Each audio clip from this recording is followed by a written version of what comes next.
if you could stay in that chat flow and you didn't see anything different and you just had a book button and you'd given your credit card details to ChatGPT encrypted, so as part of your account, perhaps let's say that's hypothetical, and it could use those details to complete that booking. Today, would you click that button? Hey everybody, welcome to the Travel Tech Podcast. Trying something new for this week. I'm joined by Al Cattell, founder and CEO of Giant Kelp, an AI automation agency. And with Al, we look at AI travel planners. Have you used one? Have you actually booked directly through ChatGPT, or have you been sent out to a separate app? Or how do you find, would you trust those apps to actually book your entire holiday, your entire itinerary? My name's Alex Brooker. This podcast is brought to you by Airside Labs. That's airsidelabs.com. Please don't forget to like and subscribe. It really does help me out. Now, what we get up to in this discussion, we challenge ourselves with a fixed itinerary. We run through different apps. Can they find the right holiday? Can they find the right flights? Can they find the right places to stay? And what sort of report do they give us? We run through, can they hit the S tier? Are they going to be A, B, C, D, E, or F? I hope you enjoy the conversation. Welcome to a different format for the Travel Tech Podcast. Yeah, it's lovely to be here. I was wondering, are there places you've been to where you would be able to know if AI was giving you a good set of recommendations or not? It's a good point, because I think asking ChatGPT or Claude or any of these AI tools, ask it a question about something you already know, and then you can spot the hallucination and you can sanity check against your own experience. I think is a really good way of testing these things out. When we travel, we're a family of four. So myself, my wife, two young children. We're looking to travel back to Canada, which is a trip we've done before. From the UK, we're based on the south coast. So usually fly out of Heathrow or Gatwick. Sometimes in the summer. If we're feeling very lucky, we might go in the winter, but go to Vancouver and the surrounding area in the summer months, and sort of take advantage of the natural landscape, drive the sea to Sky Highway, head up to Whistler, and do some mountain biking or whatever. It's very extravagant, only happens once a decade. So what sort of other constraints can we think of for the scenario before we have a try? Well, we could throw out some options. We are about to extend our family. It's not as exciting as the news you might be thinking, but we are about to get a dog. So my ability to fly long haul, which we're all very excited about. My ability to fly long haul is going to be curtailed for a couple of years, I would say. What's it like taking a dog on a ferry versus? I mean, we don't really want to put a dog on a plane, but you can do that, right? So. Well, is the dog a pet, or is it emotional support animal, or what's the scenario? It is. Well, it's nominally a pet. So we bought a terrier called Maggie. She will be with us in the next couple of days. But I imagine she will evolve into being an emotional support pet over time. But I guess for the purposes of flying, I don't know if we'll be allowed to just take the pet on the flight. Oh, no, that's understood. Sorry. I was trying not to. I knew it wasn't, so that's why I felt able to ask the question. Yeah. No, that is fun. That is fun. Because you can take animals. Yes, you can take a dog on a plane, and that's a good, can't you solid use take case. a dog? Could people put? Well, maybe we should ask Claude, Gemini, Grok, etc. Can you put a dog in the hold on a short haul flight? Is that a thing? Sometimes it's not pressurized, the hold, or heated in the same way. So if that's the case, then that would be bad news. Bad news for the animal. It's a solid no to that situation. Yeah. Well, one of the reasons I thought this was a good idea was I saw a post on X. For those listening, Boris Cherny, I think that's how you pronounce his name. He was the inventor of Claude Code. He works for Anthropic, and Claude Code started as a side project, sort of transformed into the biggest, revenue driver of Anthropic's enterprise use case. And he posted on May the 12th, he needed to book some flights for a bunch of upcoming travel. As always, I used Claude Co-work to do it. There's no sponsorship on the Travel Tech podcast, so just to make that clear. If they are interested, then, please absolutely get in touch.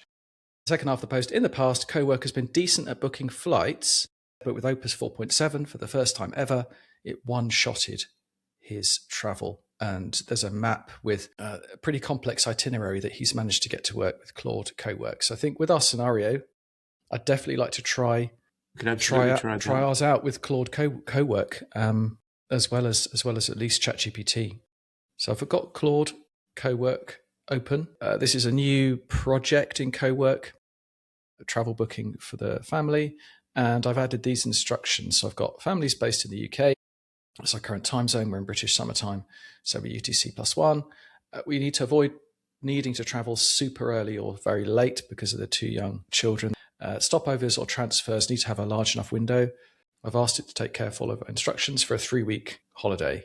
I selected the UK late summer. I selected a city plus mountain combination. It is creating a proper itinerary document and a budget spreadsheet. Oh, wow. And it's already up to 22,000 characters writing a buildplan.js. It's also interesting that it's kind of gone above and beyond sort of what you asked for, right? I would say, is that fair? Like, did you actually want a full spreadsheet with budgeting and stuff? It's good. Maybe that's the magic, right? It's like, that's a great idea, but also it does seem quite a thing. Yeah, I mean, this is a once in a decade trip for us. So yeah, having a budget is a very sensible idea for a big trip, multi-leg trip like this. So yeah, but you're right. I didn't ask for that. Okay, it's finished. It's flagging 2 things to me. It can't actually book it for me because I don't have computer use enabled. Oh, here we go. Some sources that it's used. Yeah. So British Airways, London, Vancouver, Flight Centre UK. Okay, so there's a flight search company. We've got some customs and visa type searching that's happened for Canada. Ferries. There we've got a driving guide, summer alpine experience, vacation rentals, and then WestJet transfer. Maybe that's a local flight. So click on here. That's going to bring it up into the shared window. This is amazing podcast material. Going to go through a lengthy document. How long is it? Actually, this is what I'm trying to. Do we know how many pages? It looks. I'm going to guess. I'm going to guess it's about 8 pages long or something. This is. Yeah, I think whenever if I'm going to pitch this to my wife, I really do need a slide deck. Well, we could literally that exact sentence you just said is what you should type to Claude next. I need to put that in the instructions. This is a solid itinerary. So Stanley Park is beautiful. Granville Island is super interesting. Been around there lots of times. And yeah, sea to sky highway. Do the peak to peak gondola between Whistler and Blackcomb. And yeah, this looks fantastic in terms of itinerary. There we go. And then I'll not read through all of this, but we have flight options, day by day plan, itinerary, accommodation shortlist. So a budget guide, and then 2 or 3 options for each location through the itinerary. Logistics. So we've got options for rental car, links. Okay, so links to the sources to compare prices. National park passes. Apply for. Okay, so it's got the link to apply for a Canada ETA or ETA, similar to the US ESTA. And then we've got a budget. 20 grand is the high one, just under 15 for the low. Confirm the school date's very important. Get in trouble with a school in the UK if you try and take your child out of school holidays, and that's you get in trouble for that here. Mm-hmm. We've got booking, then 3 months out, book certain tickets, and then closer in, sort out the rental cars and book the whale watching, sort out the travel insurance, and plan Plan the packing. No, I'm a bit of a late suitcase packer, I'm afraid. It's literally 10 seconds before I leave the house. I always had a theory that all you really need is your passport and your wallet, and everything else you can deal with if you.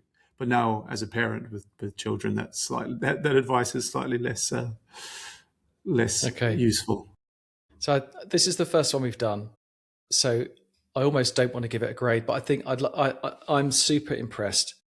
This is like multiple web searches, and it's obviously only links out, so it's not doing the booking, but then I haven't enabled Chrome to allow the computer use. But in terms of just a local app that can do web searches and build an itinerary, this is super impressive.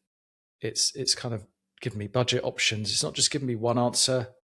Almost everything has got multiple options within the structure that I gave it, which was a pretty broad structure. So the only prompt I put in was a trip from the UK to Vancouver, taking care to follow our instructions, a 3-week holiday. And then it was all through the clarification questions that built this. This is amazing. It genuinely is. Yeah, very much so. To make this S tier, provisionally do some real bookings. This is a solid A or B. What do you think? I think the next, to your point, the next step up from this is, I love this. This option's good. To tweak that, go ahead and book the tickets. My gut feeling is it's an A, I think, because there's not a lot to fault it on. I'm going to assume, but having recently done that trip to New Zealand, the flight costs are they feel accurate. The budget feels it's worked within your budget, and also pushed you a bit on what it's going to cost, right? But I would say I'm going to go A tier for this one. It's in. Claude Cowork, A. So it's almost, it's not disappointing that it did so well, but it's kind of hard when we start with an A. We want something to be exactly an utter failure.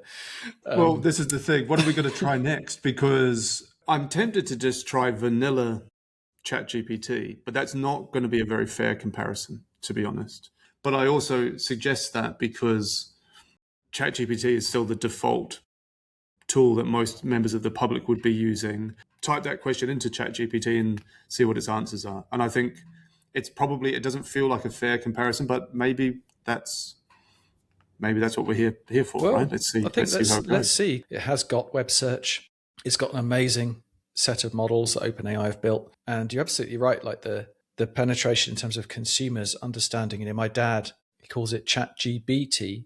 I'm just happy he's using AI, even if the name is. He's not alone. Wrong. He's not alone. Okay, so I've gone for the ChatGPT app. There's a slight divergence, I think, in the app and the web experience. But one thing I noticed on the web experience is that you can't choose for the model to be auto. You either had to go instant or thinking, and then it's like it'll decide. I didn't want to choose either of those. I just want to put it on auto and see where it gets to, sort of thing. I haven't got any custom preferences, so you had a slight set of instructions for co-work. This is just the raw initial prompt. I've tweaked the children's ages to be the ages of my children, which are remarkably similar to yours, Alex, by just a year's difference. Let's see how we go. There are some options that we have here, upload some content, web search, etc. Away we go. Now, one of the things that I think was very compelling, it asked you some questions. Here's a booking ready version. All right, well, that took 7 seconds, and we can see these are the websites it searched. So the recommended trip, 21 nights, Vancouver Island. I think I saw Tofino mentioned on the Claude itinerary. Yeah. Well, it's got very similar things. So Stanley in Vancouver, so Stanley Park, that's solid. Seawall bikes, so there's an amazing bike running track around Stanley Park that follows the coast. It's cool. Beach time, it's not really a beachy place. Did we specify a summer trip? I'm just going to scroll back up. It was, I didn't mention the time of year, so. Vancouver Island is awesome. Tofino. So that was also in our itinerary from Claude. Surf lesson boat trip. So I mean, good suggestions. Yeah, peak to peak gondola, that's mentioned as well. It's the same. Mountain biking trails and lakes. I mean, it's absolutely beautiful up there, whatever time of year. Return car, easy final days, missed flights, missed sites, fly home. So it's in the city. I mean, it's good. It's come back with airlines to go and look at.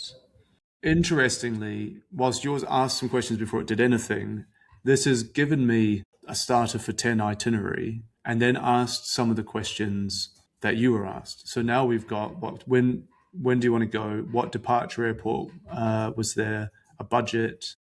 So let's just answer those questions. Yeah, let's give it. Let's help. I mean, let's help it out. It's a slightly different because it's a chat flow. Let's give it all the as much information and context. Given us some pictures, and that's something we didn't get from co-work. We didn't get any visual stimulation when these images first popped up. I wasn't sure, but now seeing them, it's like, oh, you know what? That's adding a little bit of something to the experience. Actually, yeah. 24th of July. That works with the school holidays. The itinerary broadly in line with what we had above, so it hasn't really revised it. So flights are coming in less than co-work had said. 13 to 17K is more realistic.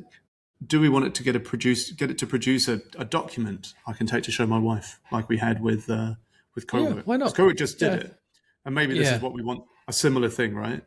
It's noticeably faster than co-work was, I would say as well. It's broadly come up with similar things.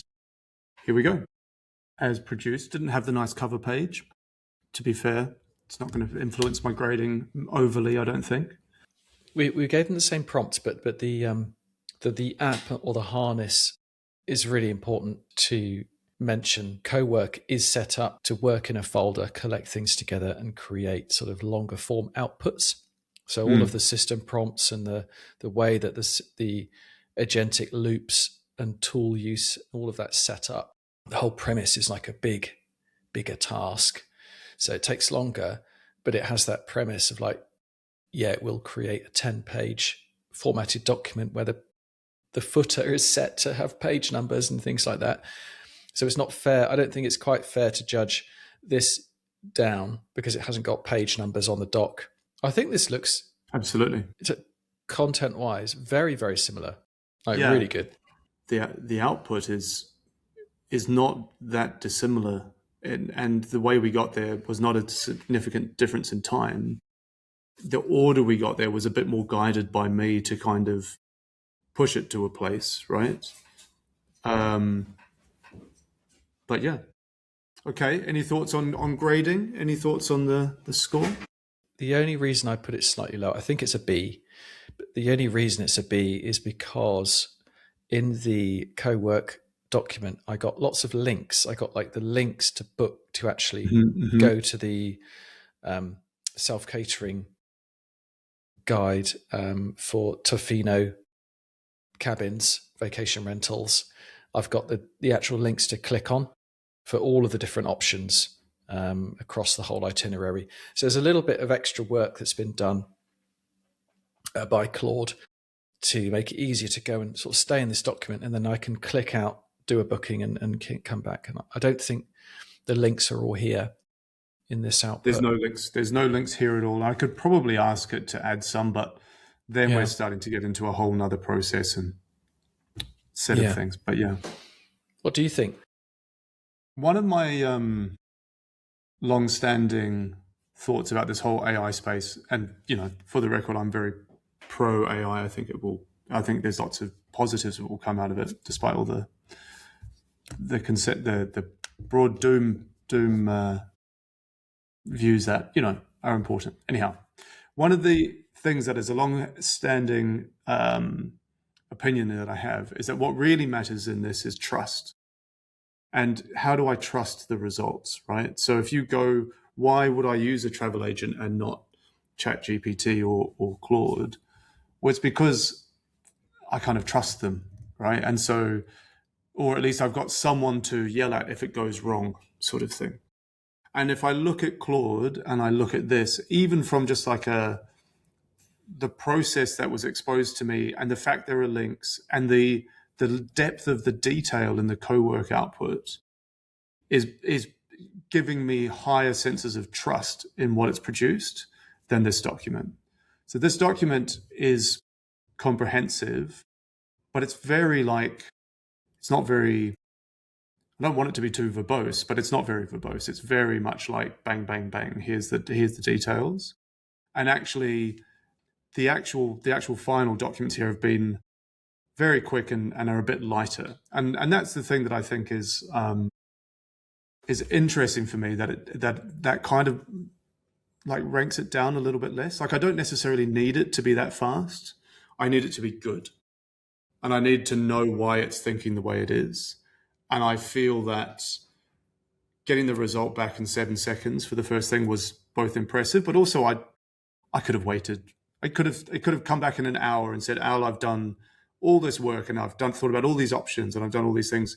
And I probably would have preferred that, because it would give me some sense of trust in the process. And so I think that's where, and I don't think this is a ChatGPT thing. This is just an assistant versus this sort of stronger harness, the co-work approach. So the same would be true with Claude or Gemini or Mistral or anything like that. But for that reason, yeah, it is probably, I think it's a B for me. I think it's good enough. It's a pass. And actually it's enough for me to work with.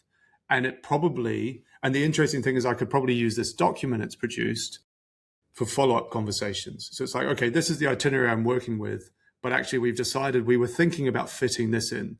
And so I've now got this artifact, this takeaway that I could use that actually is probably a good draft itinerary if I then came back with some thoughts when I wake up tomorrow and I thought, actually we really wanted to do Calgary, and Calgary wasn't on the list, right? So, but I would say it's a B for me. So not miles behind where co-work was, but a grade less. Agreed. So a question then in terms of that trust. So today, if you could stay in that chat flow and you didn't see anything different and you just had a book button and you'd given your credit card details to ChatGPT encrypted, so it was part of your account, perhaps, let's say that's hypothetical, and it could use those details to complete that booking. Today, would you click that button? No. So in my kitchen, I have a smart speaker. And actually, for a long time, I'm going to say it would probably be like 8 years or more. You can just ask, you can ask Alexa, buy me some more toothpaste, and it will do it. And it will turn up on your door. And it's this magical experience. And I have no faith that Amazon will give me the best product for me, because I want to make sure that I care about what I'm buying, right? So I want to kind of eyeball it and see it. So, and I think that's played out because I don't think anyone uses that capability in Alexa. The fact you can just say to it, but reorder the thing I had last week, there's just something missing. And I would wonder, for a lot of, from almost all purchase categories, unless you're today, you'd have to really build up those levels of trust that these tools are going to do what you want them to do. And maybe we'll get there, but I would say, to your point, today, not really. Also, it's a £5,000 worth of airfares, right? That's different to three quid worth of toothpaste. So that's less of. I think there's a core problem. It's not just like if it was 50 quid, I'd do it, because I don't think I would do it then either. Right? If it was like, do you want me to go ahead and reserve that with this magic pot of internet money that I've put aside over here, and there's and we could somehow de-risk that situation, then I might be open to it. Because I'm fairly keen to try out new technology, because I do think that I personally think that the trust levels required to do any purchasing online we're just not there yet. I just don't. And I think we as a society need to be able to know that if something goes wrong, it's going to be okay. Like if your credit card, someone uses your credit card, you get the money back. But once I've made that decision, if the AI could then fill out all the forms and put in my passport numbers and choose the seats and all that sort of stuff, I'm going to do everything except click that buy button with an AI assistant. And I think for anyone who's trying to sell me those airline tickets, there is a huge both branding and like integration piece that plays into all of this, right? That I think is that is the challenge for the next few years, is like, how do we make me have the trust, because people are going to try and convince you to buy all sorts of things and convince your agent that this is the right thing to do. And you need to know that you trust the brand sitting behind it. That's super interesting. I think that, yeah, that brand and trust. At the moment, I'm 100% with you. I wouldn't click the book button as it is now. I'd have to see some kind of partnership, marketing tie-in, and then if something goes wrong, there's a reason we have the travel trade associations for package holidays and things like that. Because if something goes wrong, if the airline goes under, if the travel company goes under, and you might get kicked out of your hotel and you can't get home, those trade associations and those kind of frameworks have been put in place in the last however many decades for people, the traveling public, to protect them and try and build some trust. If you see a little logo when you do a booking with a travel agent, if they're a member of ABTA in the UK, there'll be other trade associations out there in other parts of the world. You know that something, if it all goes wrong, there's some kind of safety net, some kind of insurance to sort of look after you. And so just clicking book inside ChatGPT, Claude, reshape, or any of the chatbots, there's definitely a big thing that is missing. There's things they could do, like the brand tie-ins, if there was some kind of insurance tie-in for early adopters using an AI type way of doing things. That's one idea, maybe. If things play out in a certain way, what we actually get is two agents talking to each other, one acting on my behalf and one acting on the seller's behalf. And that seller could be Singapore Airlines. And then you have like the Singapore and the British Airways and the Jet2 or whoever the airlines are. And they're all kind of working it out. And there's some sort of goals, and there's enough capability in the system that they can reach a consensus. And then you basically say, thinking about going to Canada. And you kind of, the sort of what we've done now, but there's some other agent on the other side, and there's some way that they're sort of interacting with each other. Yes. I think that's kind of how this plays out, sort of thing. But we're a long way from there. But once we have that, maybe we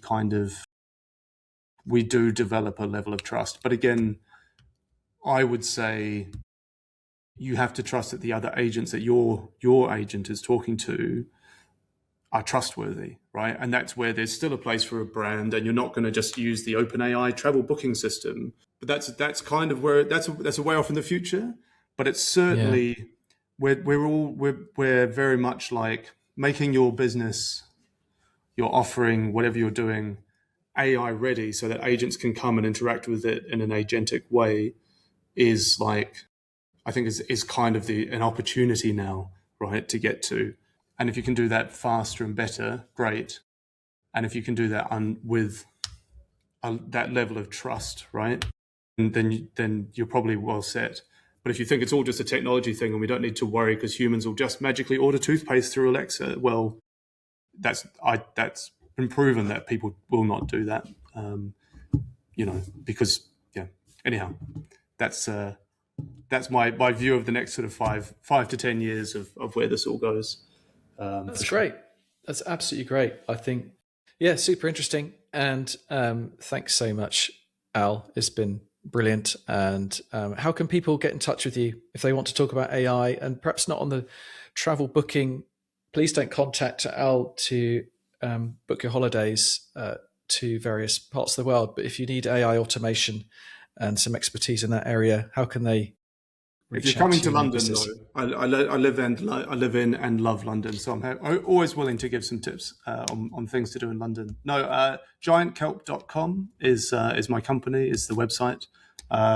You can find me on X at Al Catel, or similar Al Catel on LinkedIn. All of those places. you will be able to get hold of me. Fantastic. Thanks, Al. Awesome.